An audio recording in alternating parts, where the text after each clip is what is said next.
مباراة النهارده بدون روح، بدون لعيبة الأهلي، بدون مدرب، بدون أي حاجة في الدنيا، لا ليها طعم ولا ريحة ولا ليها تأثير ولا ليها أي شيء، باستثناء مصطفى شوبير وعبد المنعم وياسر إبراهيم. النهارده حرفيا اللعيبة كلها ما عدا الثلاثة اللي أنا اتكلمت عليهم.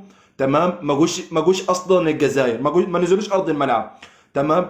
الفكره برضك ان ليه موديست يلعب لغايه الدقيقه 85 وانت عندك بره بودلة، وعندك كهربا بره، وعندك رضا سليم بره، وعندك قفشه بره، وعندك كريم فؤاد بره. اما تنزل هو لازم يجي الدقيقه 75؟ انت شايف اللعيبه اصلا يا عم الكوره اصلا مش شايله رجليها من الملعب اصلا، ولا قادره تلعب من الدقيقه الاولى. احنا ما رحناش باي هجمه على المرمى، احنا مش عارفين نباصي، احنا مش عارفين نستلم، احنا مش عارفين نطلع بهجمه. احنا ما شطناش ولا شوط على الجون اصلا، ولا على الثلاث خشبات، وبرضك انت مصمم تغير في الدقيقه 75 واللعيبه مش قادره تشيل رجليها اصلا ومش قادره تجري حرفيا.